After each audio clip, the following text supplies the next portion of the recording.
அடுத்த நாள் காலையிலே வந்து எழுந்திரிச்சிட்டோம். இதுதான் வந்து எங்களோட லாஸ்ட்டு பயண நாள்.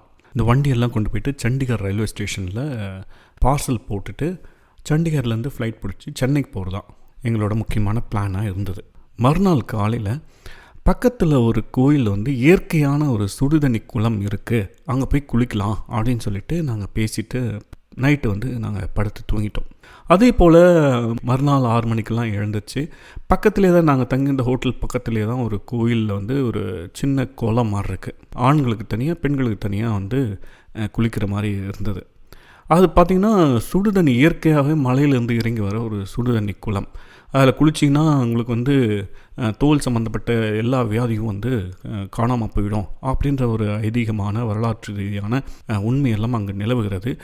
உண்மையாக கூட இருக்கலாம். அந்த காலை வேளையில் அந்த 6 மணிக்கு குளிர், ஒரு மாதிரி மிதமான குளிர், மேகமூட்டத்துடன் கூடிய ஒரு சூழல் இருந்தது. போயிட்டு அந்த சுடுதண்ணியில் குளித்தா அப்படி ஒரு சூடு, ஆனால் எதமாக இருந்தது. ஜக்கூசி எல்லாம் சொல்லுவாங்களே, அதோட இந்த இயற்கையாக வர அந்த தண்ணி நல்லா ஃபீல் இருந்தது.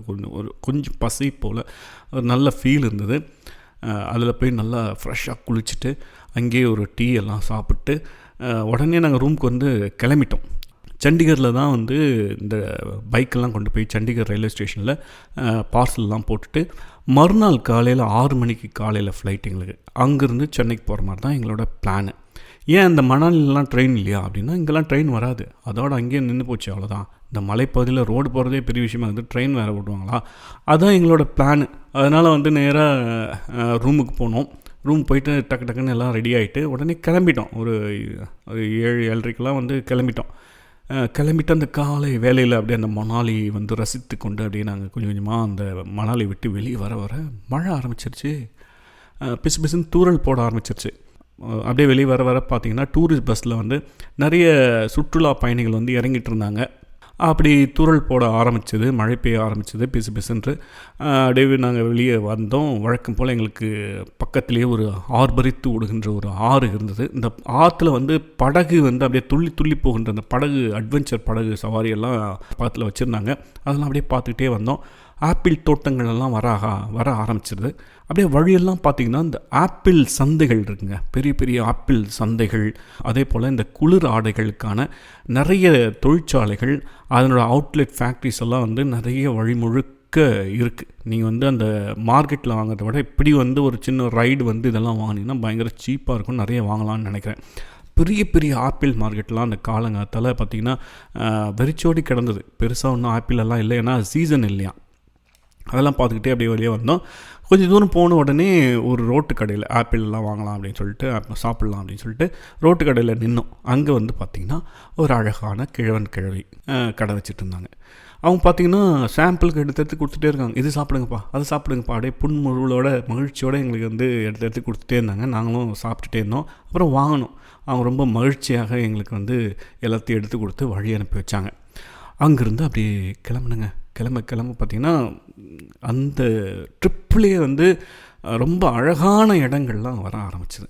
அந்த மணாலி டு சண்டிகர் ரோடு, அது உலகத்திலே மிக உயரமான சாலை அப்படின்னு கூட சொல்கிறாங்க. போக போக போக போக அப்படி ஒரு அழகழகான மலைப்பகுதிகள், மலைப்பிரதேசங்கள், ஊர்கள், சின்ன சின்ன கிராமங்கள். நீங்கள் அதிலெல்லாம் போய் தங்கலாம். அந்த சின்ன சின்ன ஊர்லெலாம் அவ்வளோ அழகான அந்த பச்சை பசேலன்னு அந்த ஊசிலை காடுகளுக்கு மத்தியில் சின்ன சின்ன கோயில்கள்லாம், அழகழகான கோயில்கள்லாம் இருக்குது. புகைப்பட கலைஞராக இருக்கிறீங்களா, இல்லை இந்த இயற்கை அப்படியே உறிஞ்சி ரசிக்கக்கூடிய ரசிகராக இருக்கிறீங்களா, நீங்களாம் இந்த மணாலி டு இந்த சத்தீஸ்கர் ரோட்டில் நீங்கள் பயணம் பண்ணுங்கள். பைக் எடுத்துங்க. கார்லாம் போனீங்கன்னா வேலைக்காகாது, பைக் எடுத்துங்க. நீங்கள் பொறுமையாக ஒரு 2 நாள் அந்த ரோட்டில் வந்து நீங்கள் போகலாம். அங்கங்கே நிறுத்தலாம். நீங்கள் ஆப்பிள் சாப்பிட்லாம், நிறைய உணவு வகைகள் கிடைக்கிறது, அதெல்லாம் சாப்பிட்லாம். அப்படி சாப்பிட்டுக்கிட்டே நீங்கள் போகலாம். எங்களுக்கு என்ன பிரச்சனைனா மழை வர ஆரம்பிச்சிருச்சு, மழை பெய்ய ஆரம்பிச்சிருச்சு. ஆனாலும் அந்த பகுதிகளை வந்து அப்படியே கொட்டாமல் பார்த்துக்கிட்டே வந்தேன் அப்படின்னு சொல்லலாம். அவ்வளோ அழகான ஒரு சாலை. மணாலி பார்த்திங்கன்னா மலை மேலே இருக்கிறது, லடாக் உச்சி. அங்கேருந்து கீழே இறங்கி நடுவில் இருக்கிற மணாலிக்கு வந்தோம். மணாலிலேருந்து கீழே தான் நம்ம இறங்கி வந்துட்டுருக்கோம். இப்போ அப்படியான ஒரு உலகின் மிக உயரமான ஒரு சாலையில் ஃபுல் ஸ்பீடில் நம்ம ஆளுங்க தட்டி தெரிக்கிறாங்க பைக்கில். ஏன்னா ஈவினிங் 5 மணிக்குள்ளே அந்த பார்சல் எடுக்கிறத வந்து க்ளோஸ் பண்ணிடுவோம் அப்படின்னு சில பல தகவல்கள் வந்ததுனால தட்டி எறிகிறானுங்க அந்த மழையில். பைக் அப்படியே பறக்குது. இந்த மாதிரியான இயற்கை சூழல் வேறு அப்படி போயிட்டே இருக்கும்போது அங்கேருந்து ஒரு 60-65 கிலோமீட்டரில் அந்த குழு வந்தது. இந்த குழு அப்படின்னு கேள்விப்பட்டிருக்கீங்களா? குழு மணாலின்னு சொல்லுவாங்கள்ல, அது வேறு சிட்டி, இது வேறு சிட்டி. குழு தான் இருக்கிறதுலே பெரிய ஊருங்க. மணாலியோட குழு ரொம்ப பெருசு. குடும்பத்தோடு போகிறீங்க அப்படின்னா நீங்கள் வேறு வழியில் ஒரு கார் அது மாதிரி தான் அரேஞ்ச் பண்ணிவிட்டு போகிற மாதிரி இருக்கும். கப்பிள்ஸ் இந்த மாதிரிலாம் போனீங்கன்னா பைக் எடுத்துக்கிட்டு இந்த குழு டு மணாலி ரோட்டை நீங்கள் வந்து ஒரு 2-3 வாட்டி அழகாக போகலாம். அங்கே இருக்கிற கிராமங்களுக்கெல்லாம் போகலாம், அங்கே இருக்கிற ஊருங்களுக்கெல்லாம் நீங்கள் உள்ளே சுற்றி பார்க்கலாம். ஆனால் குழு வந்து பெரிய ஊர் அப்படிங்கிறதுனால கொஞ்சம் கசகசன்னு உள்ளெல்லாம் ஊர் ஒரு மாதிரி இருக்கும்னு நினைக்கிறேன். எப்படின்னு தெரியல. ஏன்னா பைபாஸ் போட்டாங்க. NH3 வந்து அப்படி எல்லா ஊர்களையும் பைபாஸ் பண்ணி குகையிலெல்லாம் நுழைஞ்சு அது பாட்டுக்கு உங்களை வந்து எந்த ஊருக்குமே கூட்டின்னு போகிறதில்ல. நீங்கள் ஊருக்கெல்லாம் போகணுன்னா உள்ளே நுழைஞ்சு தான் போகணும். அந்த மாதிரி நீங்கள் பைக் எடுத்துகிட்டு அந்த இருக்கிற கிராமங்கள் ஊர்களெல்லாம் போனீங்கன்னா அந்த வாழ்க்கையில் வந்து உங்களுக்கு மறக்க முடியாத ஒரு அனுபவமாக மாறிடும். அது ஒரு பசுமையான ஒரு நினைவு சேகரமாக பெரிய சொத்தாக கூட உங்களுக்கு இருக்கும். நீங்கள் என்றைக்காவது வறண்டு போய் அப்படியே வாழ்க்கையில் உட்காந்தீங்கன்னா கூட அதெல்லாம் நீங்கள் நினச்சி பார்த்துக்கலாம். அவ்வளோ அழகழகான ஊர்கள், ஊசிலை காடுகள், தூரத்தில் அப்படி பனிப்படர்ந்து ஜொலிக்கின்ற மலைகள், இதெல்லாம் வந்து அப்படியே நினைவு சேகரத்தில் எப்போ நினச்சி பார்த்தா கூட எனக்கு அப்படியே உடம்புல ஜில்லுன்னு ஆகிடும். அப்படியான ஒரு சூழலில் தான் மழையில் வந்து வண்டி போயிட்டே இருக்கு. குழுவில் எல்லாம் பார்த்தீங்கன்னு வச்சிங்களேன், நிலச்சரிவு ஆகி ஒரே ஒரு லேடி போலீஸு JCB எல்லாம் வச்சு அந்த ரோடை கிளியர் பண்ணிகிட்ருக்காங்க. அந்த NH3 மிகப்பெரிய டிராஃபிக் ஆகிடுச்சு. ஒரே ஒரு பெனிஃபிட் என்னென்னா, நாங்கள் பைக் வச்சுருக்கிறவங்களுக்கு டிராஃபிக் ஒரு பெரிய விஷயமே இல்லை. சலுன்னு நுழைஞ்சு நாங்கள் அந்த நிலச்சரிவை தாண்டி நாங்கள் வந்து அந்த பக்கம் போயிட்டோம். ஆனால் அந்த டிராஃபிக் கிளியர் ஆகிறதுக்கு கிட்டத்தட்ட ஒரு அரை நாள் ஆகிடும்னு நினைக்கிறேன். அவ்வளோ பெரிய டிராஃபிக். பட் நாங்கள் வந்து கடந்து போயிட்டோம். இந்த மாதிரி தடைகள் வர எங்களுக்கு உள்ளுக்குள்ளே பயம் ஆகிடுச்சு. ஏன்னா லேட் ஆக வண்டி போட முடியாது, மறுநாள் ஃப்ளைட்டு, அதை கேன்சல் பண்ண முடியாது. இந்த மாதிரி பயம் ஆரம்பிச்சிருச்சு. அப்படி தான் நாங்கள் பயந்து போயிட்டே இருந்தோம். கீழே இறங்குறது நல்லா தெரியுது. அந்த கிளைமேட் சேஞ்ச் ஆகிறது, சூழல் சேஞ்ச் ஆகிறது எல்லாமே நல்லா தெரியுது. மலை மேலேருந்து அப்படியே கீழே இறங்கி வர மாதிரியான ஒரு சூழல். நிறைய குட்டி குட்டி ஊர்கள். அப்படி போயிட்டு இருக்கும்போது பசி எடுக்க ஆரம்பிச்சிருச்சு. ஒரு சின்ன வில்லேஜ் தாண்டி போயிட்டு இருக்கும்போது அங்கே நிறுத்தலாம் அப்படின்னா மோசமான மழை, கடுமையான மழை. நாங்கள் வந்து ரெயின் கோட் போட்டிருக்கோம், ஹெல்மெட் போட்டிருக்கோம். ஆனால் பார்த்திங்கன்னா கொண்டு வந்த அந்த பொருட்கள் இருக்குதுல்ல, 2 மூட்டை கட்டி வச்சுருந்தோம், ஃபுல்லாக நனைஞ்சு போச்சு. சரி என்ன பண்ணுறது, வேறு வழியில். அதுக்கு கவர்லாம் விற்குது, அதெல்லாம் வாங்கி பக்காவாக பேக் பண்ணலாம். ஆனால் நான்லாம் நினையாதுன்னு நினச்சேன். ஆனால் கம்ப்ளீட்டாக உள்ள துணி கிணியெல்லாம் நனைஞ்சி தொப்பக்கட்டையாக நனைஞ்சி ஒரு சின்ன ஊரில் வந்து நின்னோம் டீ கடையில். அப்படியே சுட அந்த டீயை போட்டு குண்டு சமோசாலாம் போட்டு வச்சுருந்தான். அதெல்லாம் எடுத்து அப்படியே ஜாலியாக சாப்பிட்டுக்கிட்டு அந்த மழையில் கொஞ்சம் நேரம் டைம் ஸ்பெண்ட் பண்ணிட்டு அப்படியே போக ஆரம்பித்தோம். எங்கே பாரு பசுமை வெளியே தான். அப்படியே போயிட்டே இருக்கும்போது ஒரு இடத்துல என்ன ஆச்சு அப்படின்னா, மிகப்பெரிய நிலச்சரிவு ஆகி போச்சுங்க. NH3 மலை மேலே திருப்பி வண்டியை. என்னடா இது கூத்தாகி போச்சு அப்படின்னு சொல்லிட்டு மலை ஏறுதுங்க. அது பாட்டுக்கு ஊட்டி மாதிரி இருக்குது. ஊட்டி அப்படியே டிட்டோ. ஊட்டியில் வந்து நம்ம மலை ஏறுவோம்ல, அப்படியே மிஸ்டெல்லாம் வந்து பெரிய பெரிய ஊசிலை காடுகளுக்கு நடுவில் அப்படியே அந்த மாதிரி ஒரு எஃபெக்ட் ஆகிப்போச்சு. மழை தூறல் போட்டுக்கிட்டே இருக்குது. நிறைய வண்டிகள் வர்றதுனால அந்த ஏரியா கொஞ்சம் டிராஃபிக் ஆகிப்போச்சு. எங்களுக்கெல்லாம் பயம் ஆகிப்போச்சு. ஏன்னா 5 மணிக்குள்ளே போகணும்ல. அந்த மலை பகுதியிலே வந்து நம்மளால அப்படியே தட்டி எறிகிறானுங்க பைக்கு. பறக்குது பைக்கு. நான் தீபக் கூட தான் உட்காண்ட்ருந்தேன். சரி ஆனது ஆகிப்போச்சு அப்படின்னு சொல்லிட்டு அந்த மலை பகுதியில் அப்படியே வண்டி போயிட்டே இருக்குது. இவன் போகிற ஸ்பீடுக்கும் வண்டி ஆப்போசிட்டில் வருது, சைடில் வருது அந்த மலைப்பகுதியில். அதெல்லாம் தாண்டி போயிட்டே இருக்கேன். என்னோடய ஃபோன் வந்து பார்த்திங்கன்னா கீழே விழுந்துட்டுருக்குங்க வண்டியிலேருந்து. அதில் தான் இந்த 6 நாள் ஃபோட்டோஸ் இருக்குது, கம்பெனி டேட்டாஸு, வீட்டு டேட்டாஸ், பர்சனல் டேட்டாஸ் எல்லாமே அதில் தான் இருக்குது. திடீர்னு தொட்டு பார்க்குறேன், ஃபோனை காணோம். தீபக்கு ஃபோன் இல்லைடா, கீழே எங்கேயோ விட்டுக்குறா அப்படின்னா அப்படியே சர்றன் பிரேக் ஆச்சு அப்படின்னா அந்த காட்டு பகுதியில். ஒரு மாதிரி அடர்ந்த காடாக இருந்தது அந்த பகுதி. லாரிங்கெல்லாம் அந்த பக்கம் போயிட்டு இருந்தது. என்ன சித்தப்பு எப்படி சொல்கிற அப்படின்னோடனே, ஒரு கொஞ்சம் தூரம் போய் பார்க்கலாம் தீபக் அப்படின்னோடனே, டைம் ஆயிடுச்சு சித்தப்பு, சீக்கிரம் போகணும் அப்படின்னா. டேய் ஃபோன்ரா அப்படின்னோடனே அப்படி திருப்பி வண்டி திருப்பிட்டே வந்தான். சரி கொஞ்சம் தூரம் அப்படியே போய் பார்த்துட்டே வந்தால் ரோட்டில் கிடக்கு ஃபோனு. அப்பாடா நிம்மதி பெருமூச்சு ஆகிப்போச்சு. ஆனால் பார்த்திங்கன்னா தூரத்தில் அதுக்கு நேராக ஒரு லாரி வந்துனுக்குது. அது பல லாரிக்கிட்டேருந்து தப்பிச்சு அங்கே கிடக்குது அந்த ஃபோனு. தீபக் சல்லுன்னு போய் அப்படியே ஃபோனை சுற்றி வண்டி நிறுத்தினா லாரி அப்படியே கொஞ்சம் லைட்டாக ஊற்றிங்க அந்த பக்கம் போயிடுச்சு. ஃபோன் அப்படியே எடுத்து வச்சு நெஞ்சோடு அடிச்சுக்கிட்டேன். எனக்கு ஃபோன் போனால் கூட பிரச்சனை இல்லை. அதில் இருக்கிற டேட்டாஸு ஃபுல்லாக பர்சனல் டேட்டாஸ், நிறைய ஃபோட்டோஸு, நிறைய பர்சனல் ஃபோட்டோஸு எல்லாமே இருக்குது அதில். மறுபடியும் முருகனை வேண்டிக்கிட்டேன், அப்பா முருகா கூடயே இருந்து காப்பாற்றுப்பா அப்படின்னு சொல்லிட்டு ஃபோன் எடுத்து நல்லா உள்ள சொருவிட்டு, ஒரு பக்கம் மழை அடித்து பெய்யுது, இவனுங்களுக்கு டைம் கன்சர்ன் வேறு, ரோட்டை வேறு திருப்பி விட்டுட்டான், நிறைய டிராஃபிக் வேறு அந்த காட்டு ஊட்டி மலைப்பகுதியில். அதுக்கப்புறம் எங்களுக்கு முன்னாடி போயிட்டு ஒரு முக்கில் வந்து ஒரு சின்ன ஊர் மாதிரி இருந்தது. அங்கே போயிட்டு சூரியெல்லாம் நின்றுட்டு எங்களுக்காக பிஸ்கெட்டு டீ எல்லாம் ரெடியாக வச்சுருந்தான். நீங்கள் இதுக்கெல்லாம் டைம் ஸ்பெண்ட் பண்ண தேவையில்ல, அப்படியே வாயில் ஊற்றிங்க, அப்படியே பிஸ்கெட்டை வாயில் போடுங்க, அப்படியே போயினே இருக்கலாம் அப்படின்னு சொல்லிட்டு அப்படியே கொடுத்தான். நான் கடைன்னு எடுத்து குடிச்சிட்டு கமான் கமான் கமான் ஹரியப் அப்படின்னா சரின்னு சொல்லிட்டு மறுபடியும் அந்த மலையை, அதாவது ரோட்லேருந்து ஒரு பெரிய ஊட்டி மாதிரி ஒரு பெரிய மலை மேலே ஏறி திருப்பி இறங்கணும், கீழே இறங்கி மறுபடியும் அந்த என்ஹெச்சுக்கே வந்துட்டோங்க. ஒரு வழியாக அந்த ரோட்டுக்கு வந்துட்டோம். கிட்டத்தட்ட ஒரு 1.25 மணி நேரம் காலி எங்களோட பிளானில். அதுக்கே சரியாக போச்சு. அப்புறம் முறுக்குறாங்க. அழகான ஊருங்கெல்லாம் வருது, அப்படியே நம்மளுக்கு வந்து அடிச்சுக்குது. என்னடா அவ்வளோ பியூட்டிஃபுல்லான ஊர் இருக்குது, இங்கெல்லாம் நிறுத்தி கொஞ்சம் நேரம் பார்க்கலாமாடா அப்படின்னு சொல்லிட்டு. ஒரு இடத்துல வந்து ரோடு வந்து பிரிஞ்சுது. இந்த பக்கம் போனால் சிம்லா 80 கிலோமீட்டர் விட்டுருமாடா அப்படின்னா, சிம்லாவா செதுக்கிடுவாங்க வீட்டில் அப்படின்னு சொல்லிட்டு இந்த பக்கம் பார்த்தா சண்டிகர் ரோடில் எடுத்தோம். அவ்வளோ அழகான ஊருங்க. அந்த ரோடு பிரிகிற இடத்துல ஒரு பெரிய ஏரி இருந்தது. அந்த ஏரி வற்றி அது அப்படியே பெரிய புல்வெளி மாதிரி இருக்குது. ஆஸ்திரேலியன் புல்வெளியெல்லாம் சொல்லுவாங்க இல்லையா, அந்த மாதிரி அவ்வளோ பெரிய புல்வெளி. அங்கங்கே மாடுகள் மேய்ஞ்சிட்டு இருந்தது. அங்கே அப்படியே ஒரு பியூட்டிஃபுல்லான ஒரு வியூ. ஒரு 2 நிமிஷம் பார்த்துக்கிறேன்டா அப்படின்னு சொல்லிட்டு அங்கே ஒரு 2-3 ஃபோட்டோஸ் மட்டும் எடுத்தேன்.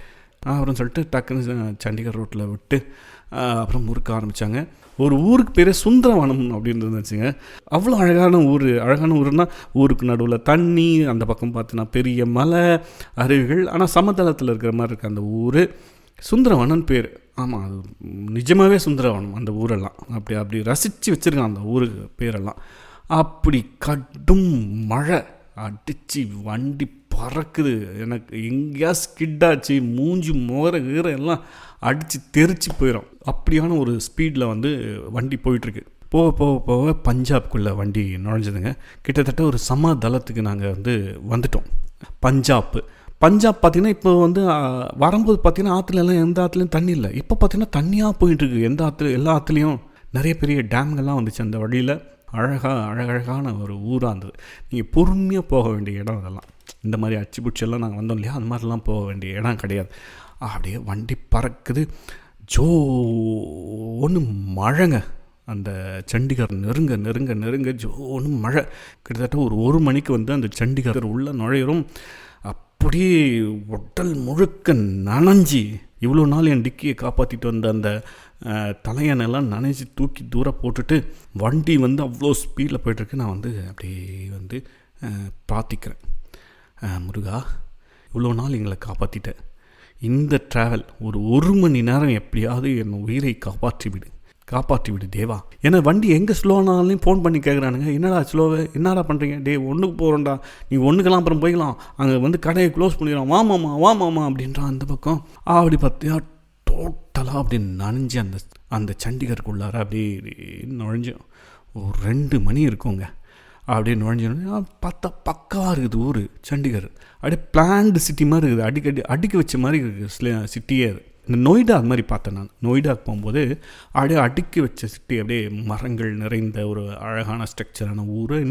என்ன பிரயோஜனம், ரோடெல்லாம் தண்ணி, வெள்ளக்காடாக இருக்குது. அப்படியே அந்த வெள்ளத்துலேயே கொஞ்சம் ஸ்பீடும் மெதுவாக அப்படியே மேனேஜ் பண்ணி ஒரு வழியாக ரயில்வே ஸ்டேஷன் போகிறோம். கன மழையில் அந்த ரயில்வே ஸ்டேஷன் அப்படியே மிதந்து அப்படியே ஆடிட்டுருக்கு. ஜனங்கள்லாம் அப்படியே நனையாமல் இப்படின்னு இருக்காங்க.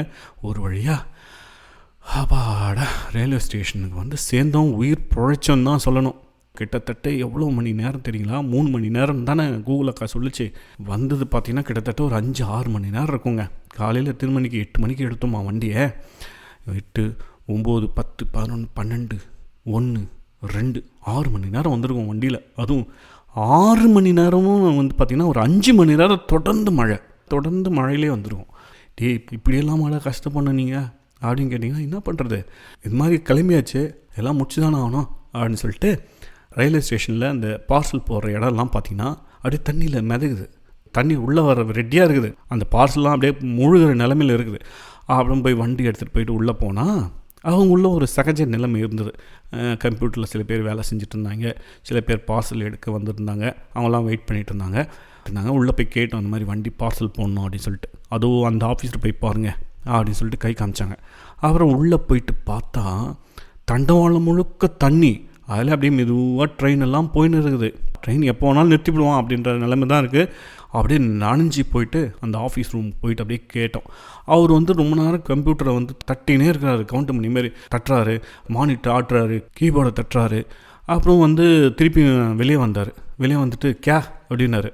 சார் இது மாதிரி வண்டி பார்சல் பண்ணோம் அப்படின்னோடனே வெயிட் கரா அப்படின்னு சொல்லிட்டு அவர் பாட்டு இங்கே நடந்து போயிட்டு அங்கே அப்படியே நின்று ஏறினோம். எங்களுக்கு பக்கத்தில் கூட 2-3 பேர் அந்த ஃபார்மெல்லாம் ஃபில் பண்ணி அவங்க ஏதோ இந்த தட்டுமுட்டு சாமான்லாம் போடுறவங்க போலகுது, ஃபேமிலி ஆளுங்க போலகுது. அவங்களாம் அப்படியே இந்த ஃபார்மெல்லாம் வச்சுட்டு அப்படியே கம்முன்னே நின்றுந்தாங்க. வெளியே பார்த்தீங்கன்னா அப்படியே மழையில் அந்த நகரம் கொஞ்சம் கொஞ்சமாக அப்படியே மூழ்க ஆரம்பித்து கொண்டு இருந்தது. இவன் போனவன் ஆளே காணும். எங்கெங்கேயோ சுற்றிட்டு மறுபடியும் வந்து கம்ப்யூட்டர் அடிக்கிறான், இது பண்ணுறான் அது பண்ணுறான், ஒன்றும் வேலைக்கே ஆகலை. என்னடான்னு கேட்டால் சிஸ்டம் ஃபெயிலுன்றான். என்னடா சிஸ்டம் ஃபெயிலா? நாங்கள் இவ்வளோ தூரம் கஷ்டப்பட்டு உயிரை குத்து இவ்வளோ தூரம் வண்டி ஓட்டின்னு வந்தால் சிஸ்டம் ஃபெயிலுங்கிறா? 1 மணி நேரமாக கம்ப்யூட்டர் தட்டினுக்கிறான், ஒரு சின்ன விஷயத்த சால்வ் பண்ண முடியல, இவ்வளோ பேர் பார்சல் போகிறதுக்கு வெயிட் பண்ணுகிறாங்க, என்னடா அப்படின்னு சொல்லிட்டு, மாமா நீ ஹிந்தியில் மெட்டு மாமா அப்படின்னா நான் போய் மறுபடியும் சார் நாங்கள் இவ்வளோ தூரம் வந்திருக்கிறோம், we have to go flight அப்படி இப்படின்னு கலந்து அவங்ககிட்ட பேசுகிறேன். அப்புறம் பார்த்தா டொப்புன்னு அவன் தலை மேலே வந்து தண்ணி கொட்டுது. தண்ணி இப்படி தொடச்சிட்டு மேலே பார்க்குறான். அவன் தலைக்கு நேராக அப்படியே தண்ணி கொடுன்னு ஒழுவுது அந்த ஆஃபீஸ்குள்ளார, ரயில்வே ஆஃபீஸ்குள்ளார. என்னடா அப்படின்னு சொல்லிட்டு சேரை பின்னாடி தள்ளிக்கிட்டான். தண்ணி கொஞ்சம் கொஞ்சமாக சொட்டி ஆஃபீஸ் ஃபுல்லாக தண்ணி ஆக ஆரம்பிச்சிருச்சு. அவன் நிலம் பார்த்தா எங்களுக்கு ரொம்ப பரிதாபமாக இருந்துச்சு. அதுக்கப்புறம் யாரோ அந்த க்ளீனிங் ஆளுங்களெல்லாம் கூப்பிட்டு அந்த இடத்துல அண்டா கொண்டெல்லாம் வச்சு அவன் அது ஏதோ பண்ணினுக்கிறான் பாவம். இவன் பார்சல் போகிற மாதிரி இல்லைடா சூரி, இன்றைக்கி நம்ம மாட்டினோம்டா அப்படின்னு சொல்லிட்டு அவன் மூஞ்சி நான் பார்க்க, என் மூஞ்சி அவன் பார்க்க அப்படியே பார்த்துன்னு திட்டினே இருந்தோம். அந்த என்னடா இவனுங்கெல்லாம் ஆஃபீஸர், ரயில்வே ஆஃபீஸ், இதெல்லாம் ஒரு ரயில்வே ஆஃபீஸாடா, மழை உள்ளே வந்து கொட்டுது, சிஸ்டம் ஒர்க் ஆகலை, இவ்வளோ கஷ்டப்பட்டு வந்துடும், போகிற போக பார்த்தா வெள்ளப்பெருக்கு ஆகிடும் போலுது, சரியாக வந்து மாட்டணும்டா சூரி அப்படின்னு நம்ம திட்டினே இருந்தோம். திடீர்னு பார்த்தா ஏன்பா வாங்க அப்படின்னா. என்னது ஏம்பாவா? தமிழ் தெரியுமா உனக்கு அப்படின்னா. ஆமாண்ணா தமிழ் தானா நாங்கள் அப்படின்னா. எங்கே போடணும் பார்சல்? இந்த எங்கடா போடணும்? இந்த சென்னையில் எங்கடா போடணும்? எக்மோர் அப்படின்னா. டக்குன்னு வந்து கம்ப்யூட்டரில் தட்டி பார்த்தான். எக்மோருக்கெலாம் வண்டி கிடையாது இப்போதைக்கு, வேணா குண்டூர் போட்டுக்கிறியா? குண்டூர் ரொம்ப தூரம்ண்ணா. அப்படியா? இன்னொரு வாட்டி தட்டி பார்த்தான். காட்பாடி? காட்பாடி ஓகேண்ணா, காட்பாடி ஓகே. காட்பாடிக்கு நாளைக்கு வண்டி இருக்குது, நாளைக்கு போனீங்கன்னா ஒரு 2 நாள் வந்துடும், போங்க அப்படின்னு சொல்லிட்டு கடைன்னு அடிச்சான். சிஸ்டம் ஓகே ஆச்சு போலகுது. அவன் எங்களை பார்க்க. அப்புறம் சூரிக்கிட்ட கேட்டேன், சூரி என்னடா அவன் தமிழ் பேசுகிறான், இவ்வளோ நேரம் அவனை கண்ணா பின்னான்னு திட்டிருந்தமாடா. அதெல்லாம் காதில் வாங்கியிருக்க மாட்டேன் மாமா. இல்லைடா அவன் மூஞ்சை பார்த்தா கடுகுடுன்னு இருக்குது, சுற்று போட்டு அடிச்சு போட போகிறான்டா அப்படின்னு. அதெல்லாம் ஒன்றும் இல்லை மாமா, கம்முன்னு இரு, எதுவும் தெரியாத மாதிரி நடி அப்படின்னா. நானும் அப்படியே அமைதியாக அவனை பார்த்துட்டு சூரியை பார்த்துட்டு மலை அப்படின்னு வடிவேலு அந்த மாதிரி சிரிச்சுக்கிட்டு ஒரு வழியாக டைப் பண்ணி, வண்டி எவ்வளோ ரேட்டு அப்படின்னா. 1.5 லட்ச ரூபாயா? 7,000 ரூபா ஆகும் அப்படின்னா. ஐயோ அப்போ வண்டி ரேட் கம்மி பண்ணுங்க அப்படின்னு சொல்லிட்டு அதுக்கப்புறம் வண்டி ரேட் கம்மியாக சொன்னோடனே அப்புறம் ஒரு 3,750 ரூபா என்னவோ போட்டான் ஒரு வண்டிக்கு. அவர் போட்டு பில்லு கொடுத்துட்டு அந்த ஏஜென்சி பசங்களாம் சுற்றி நிற்பானுங்களே, அவனுக்கிட்ட ஒரு காப்பி கொடுத்தான். அந்த பில்லை கொடுத்துட்டு அப்புறம் என்ன பார்த்தான். நானே தமிழ்நாட்டில் வேலை செஞ்சுது, தமிழ் தெரியும், போங்க என்னடா சேகருக்கு வந்த அவமானம் அப்படின்னு சொல்லிட்டு அந்த ஏஜென்சி பையன் வந்து அந்த ஸ்லிப்பை தூக்கின்னு, எங்கே இருக்குது வண்டி, கிதறே வண்டி அப்படின்னா. அப்புறம் பார்த்தா அது அங்கே வெளியே நிற்குது அப்படின்னா. போய் பேக் பண்ணி ஏற்றணும் அப்போ அப்படின்னா. என்னது பேக் பண்ணி ஏற்றணுவா? எங்கடா போய் பேக் பண்ணுறது மலையில் அப்படின்னா.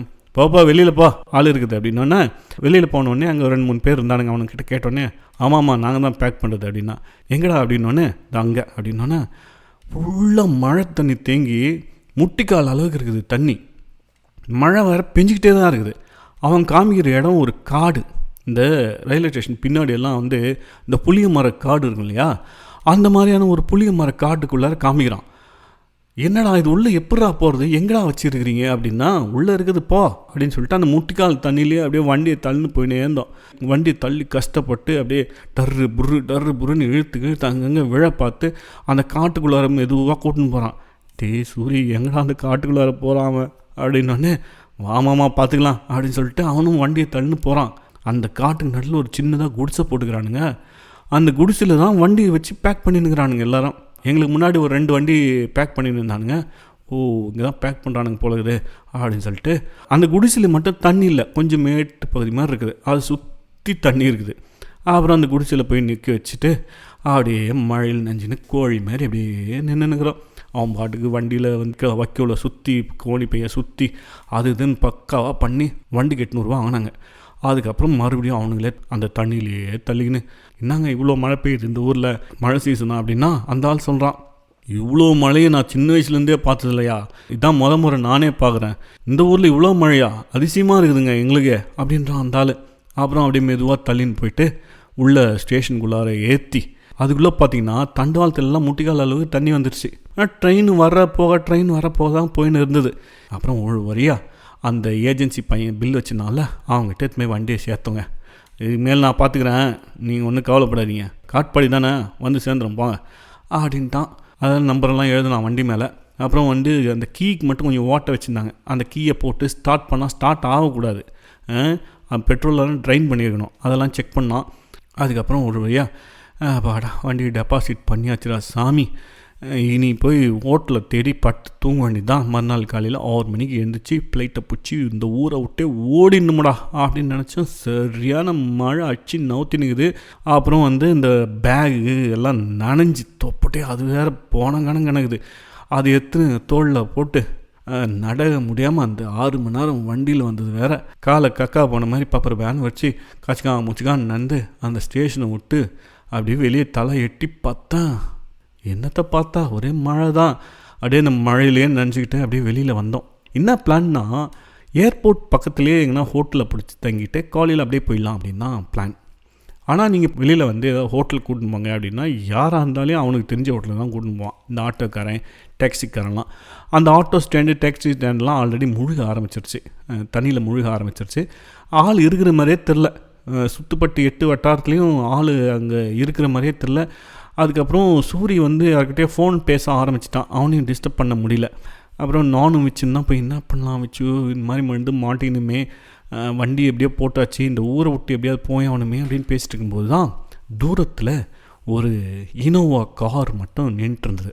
யாருக்கோ வெயிட் பண்ணுற மாதிரி தான் தெரிஞ்சுது. அது அந்த மழையிலேயே அப்படியே நனைஞ்சு போயிட்டு அந்த காரில் வந்து டொக் டொக் டொக் டொக்குன்னு கதவை தட்டினா உள்ள ஒரு அழகான சிங்கு வந்து பட்டு தூங்கினுக்கிறானா இல்லை பாட்டு கேட்டுங்கிறானா என்னன்னே தெரியல. அப்புறம் எழுந்திரிச்சான். கியா அப்படின்னா, இந்த மாதிரி நாங்கள் ஏர்போர்ட்டு போனோம். ஏர்போர்ட்டா, ஓகே கம் அப்படின்னா, இல்லை ஏர்போர்ட்டில் போய் ஹோட்டலில் தங்கினோம், மறுநாள் காலையில் எங்களுக்கு 6 மணிக்கு ஃப்ளைட்டு அப்படின்னா. ஏர்போர்ட் பக்கத்துலையா? ஏர்போர்ட் பக்கத்தில் எதுவும் இல்லையே ஹோட்டலு. நீங்கள் ஒன்று பண்ணுங்கள், பக்கத்தில் தான் ஹோட்டல் இருக்குது, நான் கொண்டு போய் விட்றேன், நீங்கள் அங்கே தங்கிடுங்க, காலையில் நானே வந்து பிக்கப் பண்ணி உங்களை ஏர்போர்ட்டில் விட்டுறேன் அப்படின்னா. மழை நிற்க முடியல எங்களால். ஏப்பா மழையில் நிற்க முடியலடா எங்களால், நனைஞ்ச கோணி பை மாதிரி ஆகிட்டோம், எங்கேயாத்துமே விட்றா அப்படின்னு சொல்லிட்டு நாங்கள் வண்டியில் ஏறி உட்காந்துக்கிட்டோம். அப்புறம் பார்த்தா சூரிய வந்து அப்படியே ஃபோனில் பேசிக்கிட்டே ஏறி உள்ளே உட்காந்துக்கிட்டான். நனைஞ்ச எங்களோட பொருள் எல்லாத்தையும் தூக்கி டிக்கில் போட்டு புது காரு கசகசன்னு ஆகிப்போச்சு. அப்புறம் பார்த்தா ஏதாவது நல்ல ஹோட்டலுக்கு கூட்டின்னு போவான்னு பார்த்தா வழியெல்லாம் தண்ணி, மழை. அவனுக்கே சிங்குக்கே என்ன பண்ணுறதுன்னு தெரியல. அப்புறம் ஒரு 2-3 சந்து போனான், சந்தா போனான். ஏதோ ஒரு முட்டுச்சந்தில் போய் இதான் ஹோட்டல் அப்படின்ட்டான். அது பார்த்தா ஏதோ ஒரு தெருவில் சின்ன வீடு மாதிரி இருக்குது. அது என்னடா ஏர்போர்ட் பக்கத்தில் ஏதோ ஒரு நல்ல ஹோட்டலுக்கு கூட்டின்னு போடா, இங்கே கூட்டின்னு வந்திருக்க அப்படின்னா, ஏர்போர்ட்லாம் இப்போ போக முடியாது, பயங்கர மழை, எங்கே போவீங்க, டைம் வேறு ஆகிப்போச்சு, இது நல்ல ஹோட்டல் தான், போய் தங்கிங்க, நாளைக்கு நானே வந்து பிக்கப் பண்ணுறேன் அப்படின்றான். எங்களுக்கு மனசே கேட்கல. அதுக்கப்புறம் பார்த்தா அந்த ஹோட்டலுக்கு மேலே ஃபேமிலியெல்லாம் இருந்தாங்க. அந்த குழந்தை குட்டியெல்லாம் வச்சுக்கிட்டு இந்த ஃபேமிலியெல்லாம் அங்கேயே தங்குற மாதிரி இருந்தாங்க. சரி ஏதோ நல்ல இடம் போலகுது, அப்படி பரவாயில்ல, கொஞ்சம் பாதுகாப்பாக இருக்கும் போலகுது, தங்கிக்கலாம்டா அப்படின்னு சொல்லிட்டு அப்படின்னு யோசிச்சுட்டு இருக்கும்போதே, இருங்க நான் போய் ரூமு பார்க்குறேன், நல்லா இருந்தால் தங்குறேன் அப்படின்னு பேசினே இருந்தோம். டக்கு டக்குன்னு அந்த ஹோட்டல்லேருந்து ஒரு 4-5 பேர் வெளியே வந்தான். எங்களோட பேகுகள்லாம் எடுத்துன்னு உள்ளே போயிட்டான். டேன்னுங்கிறோம். அப்புறம் சூரி ஃபோனில் பேசினுக்கிறான். இங்கே பார்த்தீங்கன்னா வச்சு என்ன சித்தப்பா இது அப்படின்றான். என்னடா எங்கடா மாட்டிக்கணும், ஏதாவது கொல்லை கூட்டத்தை கூட மாற்றிட்டுமாடா அப்படின்னு சொல்லிட்டு யோசிச்சுனே இருக்கிறோம். டப்புன்னு கதவு சாத்தினா சிங்கு எஸ்கேப் போயிட்டான் எங்களை விட்டுட்டு. மழையில் அப்படியே வெளியே நிற்கிறோம். சரி உள்ளே போய் பார்க்கலாம் அப்படின்னா, இந்த சினிமாலாம் காமிப்பாங்களே, இந்த பீகார் கொலகார கூலிப்படைகள்லாம் வந்து தங்கி மறுநாள் மர்டர் பண்ணிட்டு எஸ்கேப் ஆவானுங்கள, அவனுங்க தங்கிக்கிற மாதிரியே இருக்குது அந்த ஹோட்டலு. அப்படியே ரெட் லைட்லாம் போட்டு ஒரு மாதிரி மாறுமா அந்த மாதிரி இருக்குது உள்ள ஹோட்டலு. அப்புறம் தான் சூரிய என்ன பார்க்குறான், நான் அவனை பார்க்குறேன், விச்சியை பார்க்குறேன். அப்புறம் ஒரு 2 ரூமை போய் காமிச்சான். நாத்தம் ஒரு ரூமு. அப்புறம் இன்னொரு ரூம் காமிச்சான். ஏசியெல்லாம் போட்டுருந்துச்சு. ஆனால் ஒன்றும் சாட்டிஸ்ஃபேக்ஷனே இல்லை. அவன் சூரிய வந்துட்டு, என்ன மாமா பார்த்துட்டு எடுக்கலாம் தானே சொன்னோம், அதுக்குள்ளே ஏன் அவசரப்பட்டு இந்த மாதிரி லக்கேஜெல்லாம் இறக்கி இந்த மாதிரி ஆகிப்போச்சு அப்படின்னா, ஏதாவது ஏர்போர்ட் பக்கத்தில் நல்ல ஹோட்டலில் தங்கிருக்கலாம் இல்லை. என்னடா சூரி, ஏதாவது ஃபோனில் தேடி எந்த ஹோட்டல் போகலான்னா பர்டிகுலர் ஹோட்டல் பேர் சொன்னால் தான் அங்கே எடுத்துமே விடுவானுங்க. ஏதாவது ஒரு ஹோட்டலில் காமிங்கன்னா இந்த மாதிரி இடத்துல தான் எடுத்து வந்து விடுவானுங்க. அப்போ தான் முறையாக பூமர் அங்கிள் மாதிரி பேச ஆரம்பித்தேன். ஏன்னா அவ்வளோ ஒரு மாதிரி ஆகிப்போச்சு உடம்பு மனசெல்லாம். அப்புறம் சூரிக்கும் ஒரு மாதிரி ஆயிடுச்சு. அப்புறம் ரூமெல்லாம் பார்த்தான். நல்லா ஏசியெல்லாம் போட்டு நல்லா க்ளீனாக தான் வச்சுன்னுக்கிறானுங்க. ஏன்னா அட்மாஸ்பியர் அந்த பசங்கள்லாம் பார்த்தீங்கன்னா வச்சுங்களேன், எல்லாம் பான் பராக் போட்டு ரவுடி ஆகிறதுக்கு ட்ரைனிங் எடுக்கிற மாதிரியே இருக்கிறானுங்க ஒவ்வொரு பசங்களும். அப்புறம் சூரி, மாமா காசு கூட கொடுத்துடலாம் இவங்களுக்கு, நம்ம வேறு ஹோட்டலுக்கு போயிடலாம் மாமா, எனக்கு இந்த அட்மாஸ்பியரே பிடிக்கல அப்படின்னா. சரி அப்புறம் அந்த பையன்கிட்ட சொன்னேன், நீ காசு வாங்கிக்க, எனக்கு அந்த சிங்கை திருப்பி கூப்பிடு, எங்களை வேறு ஹோட்டலில் எடுத்துமே விட்டுருங்க அப்படின்னோடனே அந்த பையனுக்கு ஒரு மாதிரி ஆயிடுச்சு. என்ன சார் இது மாதிரி பேசுகிறீங்க, இங்கெல்லாம் சுற்றி ஃபேமிலி இருக்கிற இடம் சார், நாங்கள் அப்படி ஒன்றும் டேஞ்சரான ஆளுங்கள்லாம் கிடையாது, நீங்கள் சேஃபான இடத்துல தான் இருக்கிறீங்க, இந்த ஹோட்டல் சிங்குக்கு தெரிஞ்ச ஹோட்டல் தான், காலையில் அந்தாலே உங்களை பிக்கப் பண்ணி ஏர்போர்ட்டில் விட்டுருவாங்க, நீங்கள் எதுக்கும் பயப்படாதீங்க, நாங்கள் கூடயே இருக்கோம், உங்களுக்கு என்ன வேணும்னா சொல்லு, நான் பண்ணித்தரேன், சாப்பாடு வேணுமா, ரூம் இன்னும் கொஞ்சம் க்ளீன் பண்ணணுமா, எல்லாமே பண்ணித்தரேன் அப்படின்னா. ஆனால் பார்க்க ரவுடி மாதிரி இருக்கான் அந்த பையன். சரி என்னடா பண்ணுறது சூரி அப்படின்னா, ஒரு வழியாக சூரி கொஞ்சம் மனசு மாறினான். சரி மாமா இங்கே தங்கிக்கலாம், என்ன பண்ணுறது மாட்டிக்கணும் அப்படின்னு சொல்லிட்டு எனக்கு கொஞ்சம் உள்ளுக்குள்ளாத கொஞ்சம் பயமாக தான் இருந்தது. அப்புறம் சாப்பாடெல்லாம் அங்கேயே ஆர்டர் பண்ணி அந்த மழையிலே சாப்பாடெல்லாம் எடுத்து கொடுத்தானுங்க. அதெல்லாம் சாப்பிட்டு கொஞ்சம் கொஞ்சம் செட்டில் ஆனோம். கொஞ்சம் பயம் இருந்துகிட்டே தான் இருந்தது. கொஞ்சம் தூங்க ஆரம்பித்தோம். தூங்குறதுக்கு முன்னாடி அந்த சிங்குக்கு மறுபடியும் ஃபோன் பண்ணி கன்ஃபார்ம் பண்ணிக்கிட்டோம். காலையில் பிக்கப் பண்ணிக்கிடா தம்பி அப்படின்னு சொல்லிட்டு அவன் காலையில் நான் கராராக வந்துடுறேன் அப்படின்ட்டான். அப்புறம் ஒரு அரை தூக்கத்தில் இருந்தும் ஒரு மிட் நைட்லாம் பார்த்தீங்கன்னா எங்கள் ரூம் யாரோ திறந்து எட்டி பார்க்குறாங்க. பக்கத்து ரூமில் பார்த்தீங்கன்னா ஏதோ கஞ்சாடிக்கிற கோஷ்டி மாதிரி ஒரு 4-5 கோஷ்டி இருந்தது. எனக்கு ஒரு அரை தூக்கத்துலேயே அப்படியே கடவுளை வேண்டிக்கிட்டே இருந்தேன், எப்படியாவது கொண்டு போய் எத்தனை சேர்த்துங்கடா ஊரில், என்ன மாதிரியான இடத்துல என்ன மாதிரியான சூழல் மாட்டின்னுக்கிறோம் அப்படின்னு சொல்லிட்டு பார்த்தா வெளியில் மழை நிற்கவே இல்லைங்க. மழை அடித்து பெஞ்சிக்கிட்டே இருக்குது. ஒரு 2 மணி ஆச்சு நைட்டு. சரியாகவே தூங்கலை. அப்புறம் விச்சி எழுப்பினேன், விச்சு எழுந்துடுறா அப்படின்னு சொல்லிட்டு. அப்புறம் எழுந்து நானும் விச்சியும் குளிச்சுட்டு ரெடி ஆகணும். சூரியன் பக்கம் இன்னொரு ரூமில் இருந்தானுங்க, அவனுங்க ரெடி ஆகிட்டானுங்க. ஒரு 3 மணிக்கு நாங்கள் காலையில் ரெடி ஆகிட்டோம். 3 மணிக்கு தான் சிங்கை வர சொல்லியிருந்தோம். அப்புறம் பார்த்தா சிங்கு கரெக்டாக 2:30க்கெல்லாம் நின்றுட்டுக்கிறான் வெளியில். அப்புறம் ஒரு வழியாக எல்லாத்தையும் பேக் பண்ணி எல்லாம் நனைஞ்சு போயிருந்தது. நான் எல்லாத்தையும் எடுத்து பிரித்து வச்சுருந்தேன், துணிகிணி எல்லாம் கொஞ்சம் ஆறட்டும் அப்படின்னு சொல்லிட்டு. ஏன்னா ஃப்ளைட்டில் வேறு போகிறோம் இல்லையா, திடீர்னு லக்கேஜ் எடுக்க மாட்டேன்ட்டானா, அதெல்லாம் கொஞ்சம் ஆற வச்சுருந்தா எல்லாத்தையும் மறுபடியும் எடுத்து நொந்திக்கிண்டு ஒரு வழியாக ஏன் பொருளெல்லாம் தனியாக ஒரு பேக்கில் போட்டு, ஏன்னா ஃப்ளைட் விட்டு இறங்கினோடனே அப்படியே கிளம்பிடலாம் அப்படின்னு சொல்லிட்டு, ஊருக்கு கிளம்பிடலாம் அப்படின்னு சொல்லிட்டு தனியாலாம் ஒரு பேக்கில் போட்டு, அந்த மற்ற பசங்களெல்லாம் இன்னொரு பேக்கில் போட்டு எல்லாம் கட்டி ரெடியாக வச்சுருந்தோம். ஒரு 3 மணிக்கு பார்த்தா ஜோன்னு வெளியில் மழை, சரியான மழை. அப்புறம் சிங்கு பார்த்திங்கன்னா அந்த வண்டியை மறுபடியும் பலன்னு எடுத்து நிறுத்தி வச்சுருந்தான். அப்புறம் எல்லாத்தையும் தூக்கி உள்ளே போட்டு சிங்கு மேலே செம்ம கொலை வெறியில் இருந்தான் சூரி, இந்த மாதிரி எடுத்து தள்ளிட்டானே அப்படின்னு சொல்லிட்டு. அப்புறம் வச்சு சூரியக்கிட்டலாம் சொன்னேன், எதோ நந்து போச்சு, நம்ம போகலாம், அதெல்லாம் முடிஞ்சிச்சு டைம் நம்மளுக்கு, நம்ம நேராக ஏர்போர்ட் போயிடலாம், அவ்வளோதான், எதுவும் பேசாதீங்க, உள்ளூர்காரன் லோக்கல்காரன் சிங்கு கோவப்பட்டானா நடுவில் இறங்கி விட்றப்போம் அப்படின்லாம் பேசிக்கிட்டு அப்படியே மெதுவாக அந்த சந்து ஃபுல்லாக தண்ணி, அப்படியே மெதுவாக வண்டியை எடுத்துன்னு அப்படியே வெளியே மெயின் ரோட்டுக்கு வந்தான். மெயின் ரோடு ஃபுல்லாக தண்ணி. அப்படியே மெதுவாக போகிறான். ஏன்னா 6 மணிக்கு ஃப்ளைட்டுன்னா அட்லீஸ்ட் ஒரு 2 மணி நேரத்துக்கு முன்னாடி நாங்கள் வந்து அங்கே இருந்தால் தான் கரெக்டாக இருக்கும், இந்த செக்கிங்கெல்லாம் முடிச்சுட்டு கரெக்டாக போகிறதுக்கு. இவன் மெதுவாக போகிறான். இங்கேருந்து எவ்வளோ தூரண்டா ஏர்போர்ட் அப்படின்னா, தட்டினா ஒரு 20-25 நிமிஷத்தில் போயிடலாம். மழை, சரியான மழை வேறு. அந்த சிங்கு வந்து அந்த வண்டி அப்படியே மெதுவாக, புது பொண்டாட்டி மெதுவாக கையை பிடிச்சி கூட்டின்னு போகிற மாதிரி மெதுவாக அந்த ரோட்டில் போயினுக்கிறான். ஆனால் ரோடு ஃபுல்லாக தண்ணி, வேகமாகவும் போக முடியாது. ஆனால் எங்களுக்கு பயங்கர உள்ளுக்குள்ளார ஃப்ளைட்டை மிஸ் பண்ணிடுமோ அப்படின்னு சொல்லிட்டு எங்களுக்கு ஒரு மாதிரி பயம். சூரிய வந்து, மாமா வேகமாக ஓட்ட சொல்லு மாமா, இவன் என்ன இப்படி பண்ணுங்கிறான், இவன் என்ன இவ்வளோ சேஃப்டியாக ஓட்டுனுங்கிறான் அப்படி இப்படின்னு சொல்லிட்டு அவன் ஒரு பக்கம் டென்ஷன் ஆகிறான். எதுவும் சொல்லாதா சூரிய, போகிற வரையும் போட்டண்டா அப்படின்னு சொன்னால், ஒரு இடத்துல போக தண்ணி வந்து அதிகமாகிட்டே இருக்குது அந்த ரோட்டில். அந்த டைமில் மக்கள் நடமாட்டமே இல்லை. இருட்டில் வந்து அந்த வண்டி வந்து லைட் போட்டுட்டு மெதுவாக அந்த ரோட்டில் போயிட்டுருக்கு. அதுக்கு அடுத்தது இன்னொரு மெயின் ரோட்டுக்கு போன அப்புறம் தான் கொஞ்சம் கொஞ்சம் அங்கங்கே கொஞ்சம் கார்கள் வண்டிகள் அதெல்லாம் கண்ணில் தென்பட ஆரம்பிச்சிட்டு கொஞ்சம் நிம்மதியாக இருந்துச்சு, எப்படியா போயிடும்டா அப்படின்னு சொல்லிட்டு. அப்புறம் பார்த்தா ஃப்ளைட்டோட ஷெட்யூல் பார்த்தோம். இந்த மழைனால ஏதாவது கேன்சல் ஆகிருக்கா அப்படின்னு சொல்லிட்டு, இல்லை ஃப்ளைட் வந்து எடுக்கிற மாதிரியான நிலைமையில் தான் இருந்தது. இண்டிகோ ஃப்ளைட் நம்மளுது. அப்புறம் மெதுவாக அந்த சண்டிகரில் அந்த மழை வெள்ளத்தில் வந்து கார் அப்படியே மிதந்து போயிட்டே இருக்குது. ஒரு பக்கம் டைம் ஆகிட்டே இருக்குது, எல்லாருக்கும் டென்ஷன் வேறு. போயிட்டே இருக்கும்போது பார்த்தா ஒரு பிரிட்ஜு கீழே அப்படியே ஃபுல் தண்ணிங்க. அதுக்கப்புறம் காரு நவராது அப்படின்ட்டான். வேறு ஏதாவது வழியில் சந்துகள்லேருந்து நுழைஞ்சி போடா அப்படின்னா அவ்வளோதான், அந்த ஒரு ரோடு தான் அப்படின்றான். அதுக்கப்புறம் எங்களை தாண்டி ஒரு ஸ்விஃப்ட் கார் வந்து போச்சு. அந்த தண்ணியிலேயே மெதுவாக போச்சு, போய் இடையில போய் நின்று போச்சு அந்த கார். அவ்வளோதான், நவரில். இந்த பக்கம் இன்னொரு சாண்ட்ரோ ஏதோ போச்சு, அதுவும் போய் கொஞ்சம் தூரம் போயிட்டு அந்த பிரிட்ஜுக்கு நடுவில் தண்ணியில் போய் நின்று போச்சு. அவ்வளோதாங்க. சிங்கு வந்து யோசிக்க ஆரம்பிச்சிட்டான், தண்ணியில் இறங்கினா எப்படியும் வந்து நின்று போடுவோம் காரு அப்படின்னு யோசித்து அப்படியே ஸ்டேரிங் பிடிச்சி அப்படியே நின்றுக்கிறான். இன்னும் எவ்வளோ தூரம் இருக்குது ஏர்போர்ட்டு அப்படின்னு வந்து மேப்பில் பார்த்தா அங்கேருந்து ஒரு 4-5 கிலோமீட்டர் இருக்குது. இந்த மழையில் வந்து இவ்வளோ லக்கேஜெல்லாம் தூக்கிட்டு நடந்தும் போக முடியாது. என்னடா பண்ணுறது அப்படின்னு சொல்லிட்டு நாங்கள் யோசிச்சுட்டே இருந்தோம். டைம் வேறு ஆகிப்போச்சு. கிட்டத்தட்ட நாங்கள் வண்டி எடுத்து இப்போ 3/4 மணி நேரம் ஆகிப்போச்சு. அவ்வளோ மெதுவாக அப்படியே கொஞ்சம் தண்ணியிலேயே வந்துட்டோம், இவ்வளோ தூரம் அந்த வெள்ளத்துலேயே வந்துட்டோம். அப்புறம் பார்த்தா அப்படியே யோசிச்சுக்கிட்டே இருந்தான். சூரிய அந்த பக்கம் வேறு அவனை அடிக்கிற மாதிரி பார்த்துன்னுக்கிறான். இவனால தான் நம்ம வந்து இப்படி வந்து தண்ணியில் நின்றுக்கிறோம். இந்த மாதிரி ஏர்போர்ட் பக்கத்தில் வழியில் நான் 2-3 ஹோட்டல்லாம் நல்லா பெரிய பெரிய ஹோட்டல்லாம் பார்த்தேன், அங்கெல்லாம் கூப்பிட்டு வந்து விட்டுறக்கூடாதான் இவன் அப்படின்னு சொல்லிட்டு ஒரு கொலை காண்டில் அவனை வந்து பார்த்துன்னுக்கிறான். சொல்லிட்டு அவன் நல்லா யோசிச்சுட்டு இருந்தான். ஏதோ மந்திரங்கந்திரம் சொல்கிறானான்னு தெரியல.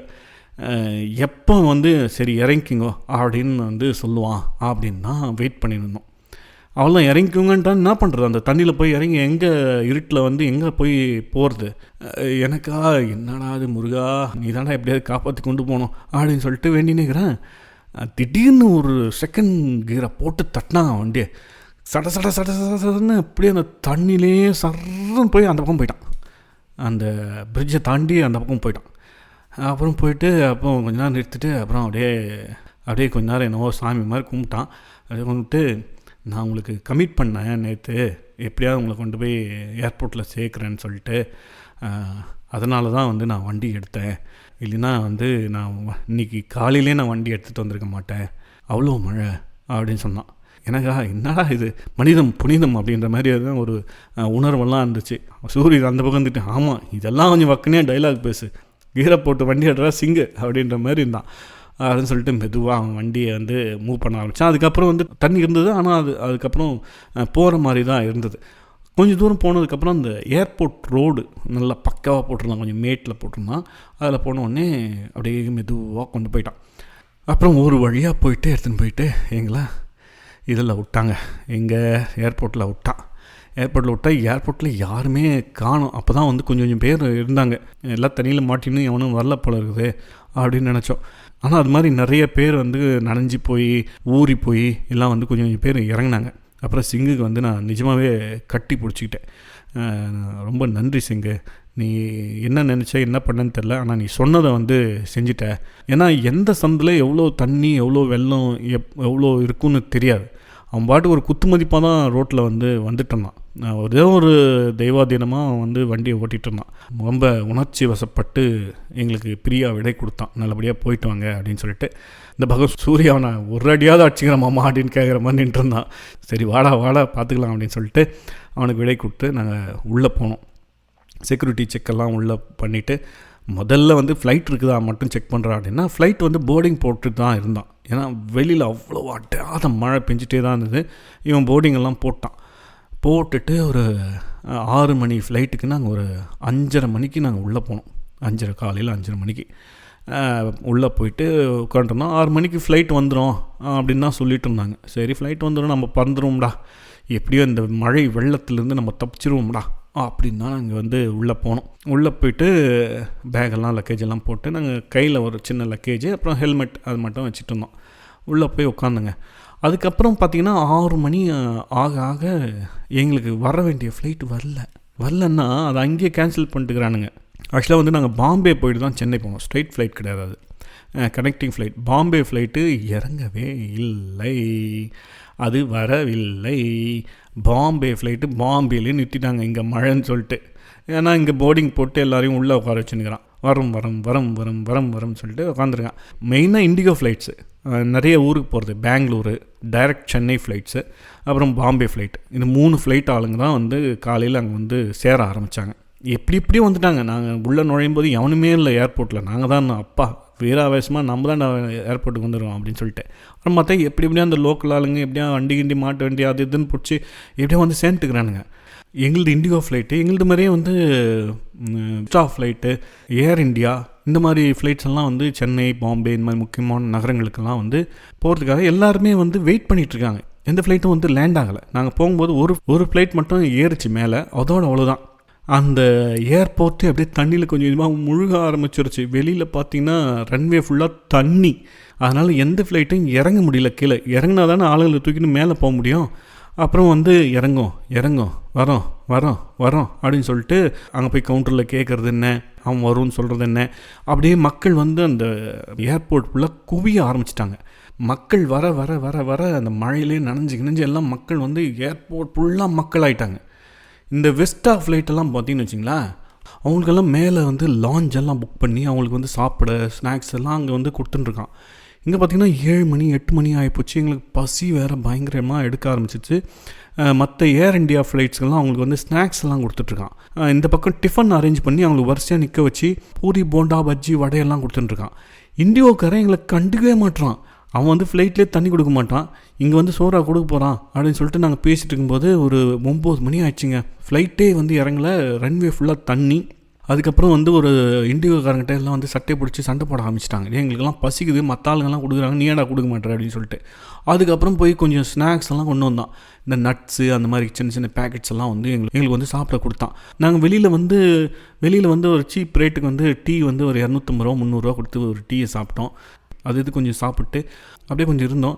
அதுக்கப்புறம் நாங்கள் 4 பேரும் என்ன பண்ணோம், ஒரு மூலையாக ஒரு இடம் பார்த்து அப்படியே செட்டில் ஆகிட்டோம். ஒரு தூண் மறையில் வந்து கொஞ்சம் இடம் இருந்தது, அங்கே யாரும் வரல. அங்கேயே வந்து சார்ஜ் போடுற ஃப்ளக்லாம் இருந்ததா.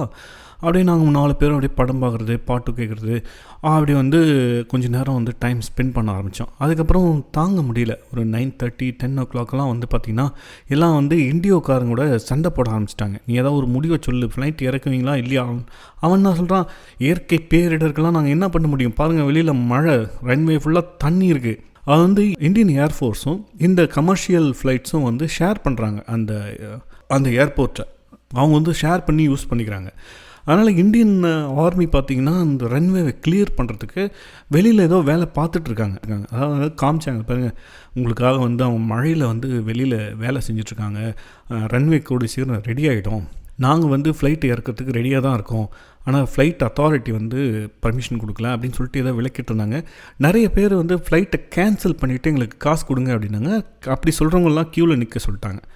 யாராருக்கு ஃப்ளைட் வந்து கேன்சல் பண்ணிட்டு நீங்கள் வீட்டுக்கே போகிறோன்னு சொல்கிறீங்களோ அவங்களாம் வந்து க்யூவில் நில்லுங்க அப்படின்னு சொன்னோன்னே லோக்கல் ஆளுங்கள்லாம் அது மாதிரி வந்து க்யூவில் நின்று அவங்களோட ஃப்ளைட்டெல்லாம் கேன்சல் பண்ணிக்கிட்டாங்க. அவங்க கிளம்ப ஆரம்பிச்சிட்டாங்க. அப்புறம் கொஞ்சம் நேரம் பார்த்தா இந்த விஸ்டாலாம் வந்து லாஞ்சில் வந்து பக்கம் அவங்களுக்கு வந்து பிரேக்ஃபாஸ்ட்லாம் கொடுத்து அப்படியே சொஃபஸ்டிகேட்டடாக வச்சுருந்தாங்களா. அவன் திடீர்னு பார்த்தா ஃப்ளைட் கேன்சல், எல்லாம் வீட்டுக்கு போங்கன்ட்டான். அவங்களாம் பார்த்தா பாவம் அப்படியே தலையை தொங்க போட்டுக்கின்னு அப்படியே கீழே இறங்கி வந்து அவங்க பேக்கெல்லாம் எடுத்துன்னு வீட்டுக்கு போக ஆரம்பிச்சிட்டாங்க. அப்புறம் ஏர் இண்டியா பார்த்திங்கன்னா அவங்க ஒரு பக்கம் வந்து ஃப்ளைட் கேன்சல், அப்படின்ட்டான். அப்புறம் அந்த கோஷ்டியெல்லாம் வந்து கொஞ்சம் கொஞ்சமாக கிளம்ப ஆரம்பிச்சிச்சு. நம்ம பசங்களுக்கு வந்து பாவம் கஷ்டமாக போச்சு.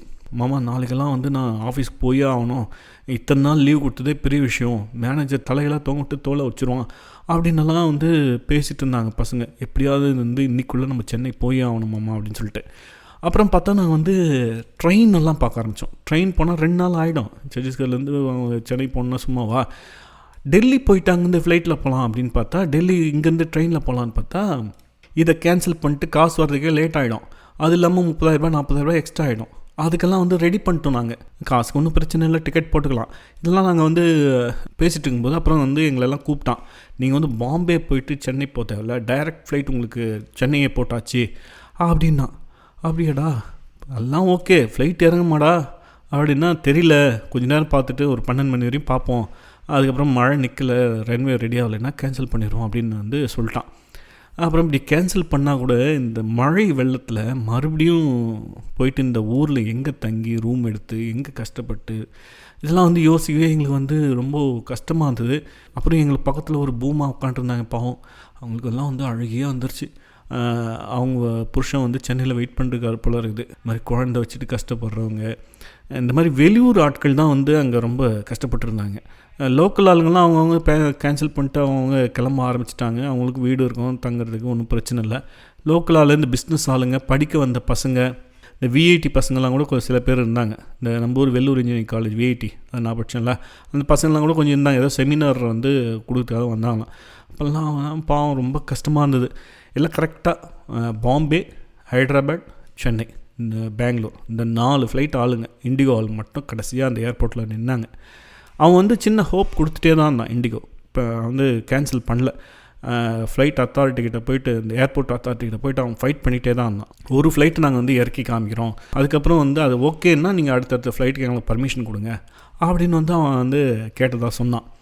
அதாவது இந்த மாதிரி மழை இப்போ நேரத்தில் வந்து ஃப்ளைட்டை லேண்ட் பண்ணுறது தான் கஷ்டம், ஃப்ளைட்டை எடுக்கிறது வந்து கஷ்டமே இல்லை.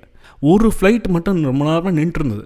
அதை மட்டும் பாம்பே ஆளுங்களெல்லாம் கூப்பிட்டு ஏற்றி ஒரு ஃப்ளைட் வந்து பறக்க ஆரம்பிச்சது. எங்களுக்கு ஒரு சின்ன நம்பிக்கை வந்தது. அப்பா, ஒரு ஃப்ளைட்டு வந்து எடுத்துட்டான்டா அப்படின்னு சொல்லிட்டு, இந்தியாக்காரன் தான்டா அப்படின்னு சொல்லிட்டு. ஆனால் ஃப்ளைட்டு இறக்கிறதுக்கு வந்து அனுமதியே இல்லை. அப்புறம் போய் அவன்கிட்ட போய் கேட்டால், ஃப்ளைட்டு 1.5 மணி நேரமாக வானத்திலே சுற்றிட்டு இருக்குங்க, இறக்க விட மாட்டுறாங்க, என்ன பண்ணுறது அப்படின்னா. அந்த 1.5 மணி நேரமா உள்ளே உட்காந்துக்கிறதுக்கே நம்மளால் முடியல, பாவம் அந்த ஃப்ளைட்டில் உட்காந்துக்கிறோம், என்ன கதிடா அப்படின்னு சொல்லிட்டு நாங்கள் யோசிச்சுட்டு இருந்தோம். அதுக்கப்புறம் எங்களுக்கு ஹோப் போயிடுச்சு. சரி, நம்ம ஏதாவது ட்ரெயின் பஸ்ஸுக்கு ஏதாவது பிடிச்சி தாண்டா போகணும் போகுது அப்படின்னு சொல்லிட்டு நாங்கள் எல்லாம் உட்காந்துருந்தோம். மக்களும் வந்து சோர்ந்து போயிட்டாங்க, என்ன பண்ணுறதுன்னு தெரியாமல். அப்புறம் ஒரு அனௌன்ஸ்மெண்ட் வந்ததுங்க. ஒரு ஃப்ளைட் இறக்கிறதுக்கு மட்டும் வந்து எங்களுக்கு பர்மிஷன் கிடச்சிருக்கு. இப்போ ஒரு ஃப்ளைட்டு இறங்கும், அது இறங்குருச்சுன்னா உங்களுக்கெல்லாம் எல்லாருமே கிளம்பிடலாம் அப்படின்னு சொன்னாங்க. அப்படியாடா அப்படின்னு சொல்லிட்டு எல்லாரும் அந்த பால்கனி மாதிரி இருக்கிற இடத்துல போய் நின்ட்டாங்க. ஒரு ஃப்ளைட் இறங்க போகுது, பார்க்கலாம் அப்படின்னு சொல்லிட்டு. அப்படி வந்து கொஞ்ச நேரம் நிற்கிறோம். திடீர்னு ஒரு ஃப்ளைட் அப்படியே ரன்வேல வந்து சல்லுன்னு அப்படியே அந்த தண்ணியை கிழிச்சிக்கிட்டு வந்து அப்படியே இறங்கி நின்றுச்சிங்க. அப்படியே அப்பா, என்ன ஒரு ஃபீலுங்க அது. எல்லோரும் ஓன்னு கை தட்டி அப்படியே ஆர்ப்பரிச்சிட்டாங்க. அந்த மக்கள் அவ்வளோ நேரம் காத்திருந்த வலி எல்லாம் வந்து அப்படியே பீரிட்டு, என்ன சொல்கிறது, அப்படியே கை தட்டி வரவேற்று, என்னடா இவன் பைலட்னா இப்படி தான்டா இருக்கணும் அப்படின்னு சொல்லிட்டு எல்லாரும் அப்படியே கை தட்டி ஆரவாரம் செய்து அந்த இண்டிகோவை அப்படியே தலையில் தூக்கி வச்சு ஆடி ஃப்ளைட் ஆளுங்கெல்லாம் வந்து அப்படியே கெத்தாக அப்படி வந்து அப்படி வளைஞ்சி அந்த ஃப்ளைட் வந்து நின்றுச்சிங்க. நின்ன உடனே அப்பாடான்னு அப்படியே மூச்சு வாங்குது எங்களுக்கெல்லாம். ஒரு வழியாக ஒரு ஃப்ளைட் வந்து நின்றுச்சு. பாம்பே ஆளுங்கெல்லாம் வாங்கினோடனே, எங்களுக்கு பாம்பே தான்டா இருந்தது முதல்ல, நாங்கள் ஏறி போயிடும்டா, எங்களுக்கு டிக்கெட் மாற்றி கொடுத்துருங்கடா, நாங்கள் பாம்பே போயிட்டு அங்கேருந்து எப்படியா போயிடுறோம் அப்படின்னு கேட்டால், நோ உங்களுக்கு வந்து சென்னை ஃப்ளைட்டு வரும், அது வரைக்கும் வெயிட் பண்ணுங்கள் அப்படின்னு சொன்னோடனே பாம்பே ஆளுங்களெல்லாம் முதல்ல ஏற்றி விட்டாங்க. பாம்பேலாம் வரிசையாக நின்று அப்படியே குதூகலமாக கையெல்லாம் எங்களுக்கு ஆட்டிக்கிட்டு அப்படி தாட்டெல்லாம் காமிச்சிட்டு பாம்பே ஆளுங்க அந்த ஃப்ளைட்டில் போனானுங்க.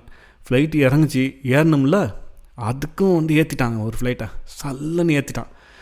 அதுக்கப்புறம் வந்துச்சு பாருங்கள் ஃப்ளைட்டு, சர்ன்னு இறங்கினா அந்த மழையிலே அப்படியே அந்த ரன்வேல இருக்கிற தண்ணியெல்லாம் பீச்சி அடித்து அப்படியே வந்து இறங்குது வந்து ஃப்ளைட்டு, ஒவ்வொரு ஃப்ளைட்டாக. எல்லாருமே கையை தட்டி வாங்க வாங்க சென்னை வாங்க சென்னை வாங்க, டக்கு டக்கு டக்கு டக்குன்னு வாங்க நில்லுங்க அப்படின்னோடனே எங்களுக்கெல்லாம் அப்படியே குதூகலமாகி அப்படியே கடவுளுக்கு ஒரு முருகனுக்கு ஒரு கும்பிட போட்டு, முருகா என்னப்பா இது உன்னோட லீலைகளே லீலைகளாக இருக்குது அப்படின்னு சொல்லிட்டு எல்லா ஃப்ளைட்டும் கேன்சல் பண்ணிட்டு அந்த 4 ஃப்ளைட் மட்டும் அன்றைக்கி அடுத்தடுத்து எல்லாம் வானத்தில் சுற்றின்னு இருக்கு. அந்த டைமில் இவன் எப்போ பர்மிஷன் கொடுப்பான்னு சொல்லிட்டு அதுலேருந்து இறங்கின மக்கள்லாம் வந்து எங்களுக்கு அப்படியே கை காமிச்சு அப்படியே குதூகலிச்சு கை தட்டி அவங்களாம் வந்து பாவம் அவ்வளோ தூரம் அவங்க வானத்தில் சுற்றிருந்தவங்கலாம் ஒரு நிம்மதி பெருமூச்சோடு அந்த பக்கம் இறங்கி போக, நாங்கள் இந்த பக்கம் மறுபடியும் ஃப்ளைட்டில் ஒவ்வொருத்தராக ஏறி உள்ளே போகணும். உள்ளே போக கொஞ்சம் ஒரு நிம்மதி பெருமூச்சும் ஒரு நிம்மதியான சூழலும் எங்களுக்கு உருவாச்சு. அப்புறம் பார்த்தா கொஞ்சம் நேரம் வச்சு பார்த்தா ஃப்ளைட்டை எடுக்க மாட்டேறான். என்னடான்னு பார்த்தா அதுக்கு பர்மிஷன் இல்லைன்றான். டே என்னடா இது சோதனை கடவுளே அப்படின்னு சொல்லிட்டு வேண்டிகிட்டே இருக்கும்போது ஓகே பர்மிஷன் கிடச்சிச்சு அப்படின்ட்டான். என்னடா இது ஒரு த்ரில்லிங் படம் பார்க்குற மாதிரி இருக்குது, நம்மளுக்கு ஒரு பேய் படம் பார்க்குற மாதிரி இருக்குது. அப்புறம்தான் பார்த்தா ரன்வேல ஃபுல்லாக தண்ணி இருக்குதுங்க. அப்படியே மெதுவாக அப்படியே போகுது ஃப்ளைட்டு. யாரா பைலட்டு, டேப்பா நீ தானாப்பா கடவுளே, இப்போ மெதுவாக வண்டி ஏற்றிடுறான் மேலே அப்படின்னு சொல்லிட்டு அப்படியே பார்த்தா அப்படியே அந்த ரன்வேல அப்படியே மெதுவாக அந்த தண்ணியிலேயே போச்சு. கொஞ்ச தூரம் போனால் அந்த தண்ணியை வந்து இந்த ஏர்ஃபோர்ஸ் ஆளுங்களாம் வந்து ஏதோ மிஷின் வச்சு கிளியர் பண்ணுறாங்க. கிளியர் பண்ணி அந்த ஃபாஸ்ட்டாக மூவ் ஆகும் இல்லையா ரன்வேல, அந்த ஏரியா மட்டும் கிளியராக இருக்குது, அதுக்கு சுற்றி தண்ணி இருக்குது. அப்புறம் வந்து ஒரு வழியாக வேகமாக போனோம். அப்படியே அந்த தண்ணியிலே வேகமாக போயிட்டு இந்த மழை வெளியில் அடித்து கலக்குது. அப்படியே அந்த ஃப்ளைட்டே வந்து கொஞ்சம் மாதிரி தடன்னு ஆடும் இல்லை, அந்த மாதிரியெல்லாம் ஃபீலிங் இருந்தது. அப்பா முருகா முருகா முருகா முருகா முருகா முருகா வேண்டிகிட்டே இருந்தாலும் டக்குன்னு எடுத்துட்டான். அப்படியே எடுத்த உடனே அப்பா எல்லாருக்குமே அப்படியே அவன் கடவுள் சிங்கு ஒரு பக்கம் அவன் கடவுளை கும்பிட்றான், இந்த பக்கம் பார்த்தா அல்லாவை கும்பிட்றாங்க, இந்த பக்கம் பார்த்தா நம்ம ஆளுங்க தேங்காய் உடச்சி சூடமே கொளுத்துவாங்க போலது. அப்படி இருந்தது. அப்படியே மேலே எடுத்தாங்க. மேலே கொஞ்சம் போக அந்த நகரத்தை எட்டி பார்த்தா நம்ம இப்போ சென்னை மூழ்கிச்சில்ல, அந்த மாதிரி அந்த நகரமே அப்படியே வெள்ளத்தில் மூழ்கிட்டுருக்கு. அவ்வளோ வரலாறு காணாத மழை. என் பக்கத்துலலாம் ஒரு அந்த ஊருக்காரனே ஒரு உட்காந்துருந்தான், சென்னையில் செட்டில் தான். அவன் தான் சொன்னான், இது வந்து பெரும் மழை வந்து நாங்கள் வந்து இப்போ தான் இந்த ஊருக்காரங்களே பார்க்குறோம், என்னென்னு தெரியல இந்த ஊருக்கு இவ்வளோலாம் மழை வரும் ஆனால் இவ்வளோலாம் வராது அப்படின்னு பார்த்துட்டு அவனே எட்டி பார்த்துட்டு ஐயோ என் ஊரே முழுகுதே அப்படின்னு சொல்லிட்டு மாதிரி பேசிகிட்டு இருந்தான். அப்புறம் ஒரு வழியாக கொஞ்சம் மேலே போனோன்னே அப்படியே கொஞ்சம் கொஞ்சமாக ஏற அப்படியே தடன்னு அப்படியே அந்த ஃப்ளைட்டே ஆடுது, அப்படியே கடன்னு ஆடுது அந்த மழை மேகத்தில் போயிட்டு இருக்கும்போது. ஏன்னா இது எனக்கு ஆல்ரெடி பழகம்தான், நான் சவுதிக்கு அடிக்கடி போகிறதுனால. ஆனால் பசங்கள்லாம் கொஞ்சம் அதிரிக்கொண்டே இருந்தார்கள். ஒரு வழியாக மேலே டக்குன்னு போனோடனே அப்படியே பளிச்சின்னு வெயில் வந்துடுச்சு. எல்லாமே முடிஞ்சு அப்படியே ஒரு சூழலே அப்படியே வந்து சினிமாவில் டக்குன்னு இமயமலையிலேருந்து டக்குன்னு பாலைவனத்துக்கு காமிச்சா எப்படி இருக்கும், அந்த மாதிரியான ஒரு சூழல் வந்துடுச்சு. மேகத்துக்கு கொஞ்சம் மேலே போயிட்டா அதுக்கப்புறம் வந்து வெளிச்சம் வந்துடும். அப்படி போனோடனே ஆபாடா அப்படின்னு சொல்லிட்டு உக்காந்து இப்படி சாயிரும். யாருக்கும் ஒருத்தனுக்கு முன்னாடி ஹார்ட் அட்டாக் வந்துடுச்சுங்க. என்னடா இது புது பொருளையாக இருக்குது அப்படின்னு பார்க்குறீங்களா? ஆமாம், நிஜமாக ஒருத்தனுக்கு ஹார்ட் அட்டாக் வந்துருச்சு. யாரோ டாக்டர்ஸ்ன்னு கேட்குறாங்க. 2 பேர் கை தூக்குனாங்க டாக்டர்ஸ், டக்குன்னு கை தூக்கிட்டாங்க. அப்புறம் பார்த்து அவங்க 2 பேரும் முன்னாடி போயிட்டு ஃபஸ்ட் எய்ட்லாம் கொடுத்தாங்க. அவங்க ஃபஸ்ட் எய்ட் கிட்டெல்லாம் வச்சுருந்தாங்க. அவங்க ஃபஸ்ட் எய்ட்லாம் கொடுத்து அவன் நெஞ்சில் தடவி விட்டு அவனுக்கு சந்தோஷத்தில் ஹார்ட் அட்டாக் வந்துச்சா இல்லை எதுக்கு ஹார்ட் அட்டாக் வந்துச்சுன்னே தெரில பாவம் அந்த அளவுக்கு. அப்போ தான் நினச்சி பார்த்தேன், டாக்டர் தான்டா, என்ன சொன்னாலையும் டாக்டரில் டக்குன்னு அவங்க எழுந்து போகிறாங்க. இந்த மாதிரி ஃப்ளைட்டில் ஏதாவது இன்ஜின் கோளாறு, ஏதாவது சின்ன எலக்ட்ரிக்கல் பிரச்சனைனா யாராவது எலக்ட்ரிக்கல் இன்ஜினியர் இருக்கீங்களாப்பா அப்படின்னு நான் கேட்க போகிறாங்க. அப்படி கேட்டாலும் நம்ம இருந்தால் எழுந்து போய் ஃப்ளைட்டை வந்து ரிப்பேராக பண்ண போகிறோம். ஆனால் டாக்டரில் டக்குன்னு அவர் எழுந்து போயிட்டு பார்த்தாங்க. போயிட்டாங்க. ஒரு 1 hour 1.5 hour அப்படியே நிம்மதி பெருமூச்சோட ஃப்ளைட்டு. இடையில ஒரு விஷயம் ஏர்போர்ட்டில் இருக்கும்போது சாப்பாடு கொடுத்தான் இண்டிகோக்காரன், அது சொல்ல மறந்துட்டேன். பூரி கிழங்கெல்லாம் கொஞ்சம் கொடுத்தான், அதெல்லாம் சாப்பிட்டோம் நாங்கள். அதுக்கப்புறம் கொஞ்சம் அப்படியே சாஞ்சி வந்தேன். கொஞ்ச நேரத்தில் வந்துடுச்சு சென்னை. ஒரு 2 hours தான் இருக்கும்னு நினைக்கிறேன்.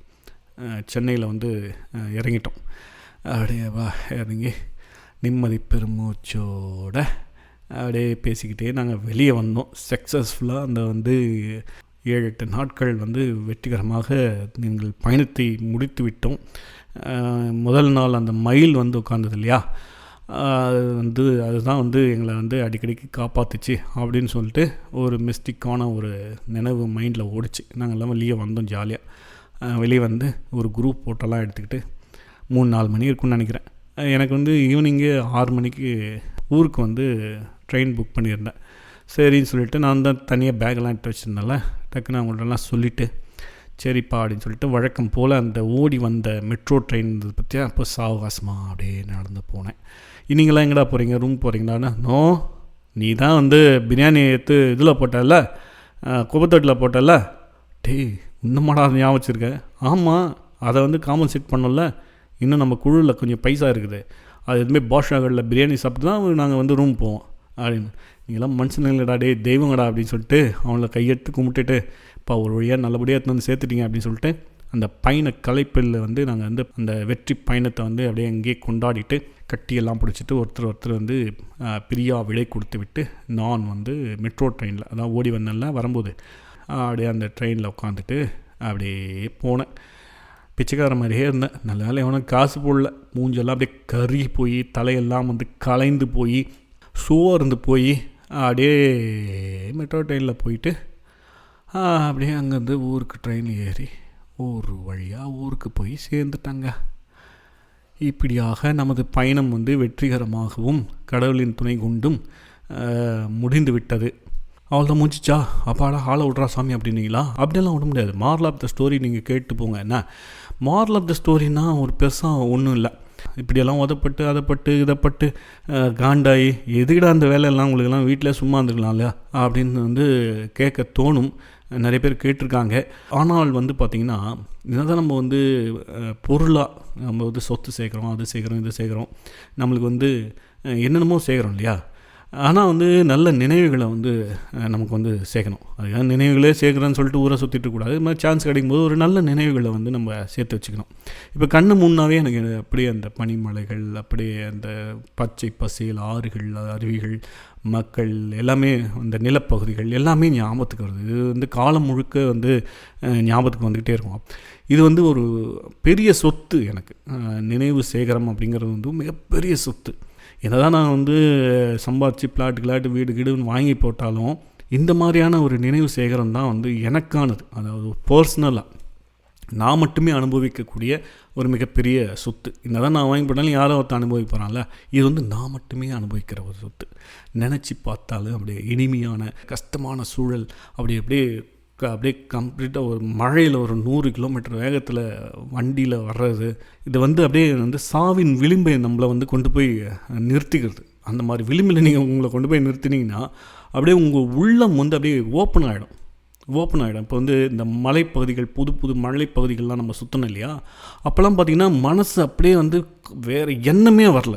வீட்டில் யார் இருக்கா, குழந்தை குட்டி, அவன் போனவன் வந்தவன், அங்கே கம்பெனியில் என்ன நடந்துச்சு, பாஸ் என்ன, யாருமே ஞாபகத்துக்கு வரல. மனசு முழுக்க அந்த நிலப்பகுதியோடு இணைஞ்சி இருந்தது. ஒரு விழிப்பு நிலை இருந்தது. அது இப்போ கண்ணு முன்னா கூட என்னால் ஒவ்வொரு இடமும் அப்படியே திருப்பி சொல்ல முடியும்.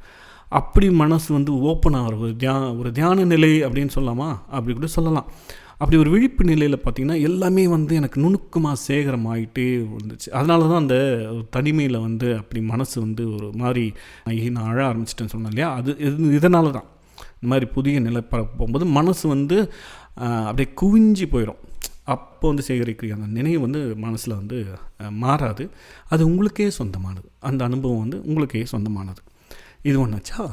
அப்புறம் பார்த்திங்கன்னா ஒரு பரத்துப்பட்ட இந்தியா தேசபக்தி அப்படின்னலாம் நம்ம பேசுகிறோம் இல்லையா, சும்மா புக்கில் அப்படியெல்லாம் இல்லை. நீங்கள் இந்த நிலப்பகுதியை நீங்கள் பார்க்கணும். அப்படி விரிந்து பறந்த அந்த ஒரு நிலப்பகுதி, இவ்வளோடா இந்திய மக்கள் இப்படி எப்படி நம்ம சும்மா உட்காந்துட்டு இந்த அரசியல்வாதிகள் மோடி கீழெல்லாம் நம்ம ஏதாவது கிண்டல் பண்ணிகிட்டே இருப்போம். ஏன்னா ஆனால் நீங்கள் போய் இந்த மாதிரி இந்தியாவை சுற்றி இந்தியா நோக்கி நீங்கள் பயணம் பண்ணும்போது தான் இவ்வளோ பெரிய நிலப்பரப்பை ஒரு நம்ம அரசாங்க நிர்வாகம் இதெல்லாம் பார்த்திங்கன்னா எப்படி இதெல்லாம் மெயின்டைன் பண்ணி இவ்வளோ பெரிய மக்களை கட்டுக்கோப்பாக வைக்கிறது சொல்லுங்கள் பார்க்கலாம். அவனுக்கு 1008 பிரச்சனைகள், பண்பாடு வேறுபாடுகள், இதெல்லாம் எப்படி ஒரு நாளை அமைதியை எப்படி இந்த இவ்வளோ பெரிய நாட்டில் ஒரு அமைதியை நிலைநாட்டுறது, இதெல்லாம் நம்ம யோசிக்க மனசு விரிய ஆரம்பிக்கும். அது ஒன்றாச்சா. மூணாவது பார்த்திங்கன்னா நான் சொல்லிகிட்டே வந்தேன், வெவ்வேறு மனிதர்கள், நம்மளுக்கு வந்து முக்கியமாக இந்த காலத்தில் வந்து சக மனிதர்கள் மேலே வந்து நம்பிக்கையே இருக்கிறதில்ல. முக்கியமாக எனக்கு வந்து கொஞ்சம் கொஞ்சமாக குறைஞ்சிட்டே வருது. கொஞ்சம் கொஞ்சமாக குறைஞ்சிட்டு எல்லாம் சுயநலம் பிடிச்சவனடா, இவங்களெல்லாம் வந்து இவனுக்கு கூடலாம் வாழ்கிறதே ரொம்ப கஷ்டமாக இருக்குதா அப்படின்னலாம் சில நேரத்தில் புலம்ப ஆரம்பிச்சிடும். ஆனால் பார்த்திங்கன்னா இது மாதிரி பயணங்களில் தான் வந்து நிறைய ஏமாற்றக்கூடிய மக்களும் பார்ப்போம். அதை விட 2 மடங்கு நல்லது செய்கிற மக்கள் இருக்கிறாங்க. ஏன்னா எளிய மக்கள்னா ஏழைங்க தான் வந்து உதவி செய்வாங்க, பணம்லாம் அப்படியே கைகட்டுன்னு போயிடும். அப்படியெல்லாம் இல்லை. எல்லா தரப்பு மக்களுக்கும் மூளையில் ஏதோ ஒரு கருணை இருக்கிறது, அன்பு இருக்கிறது, சக மனுஷன் மேலே கொஞ்சம் அக்கறை இருக்குது. அதெல்லாம் வந்து நீங்கள் பயணத்தில் பார்க்கலாம்.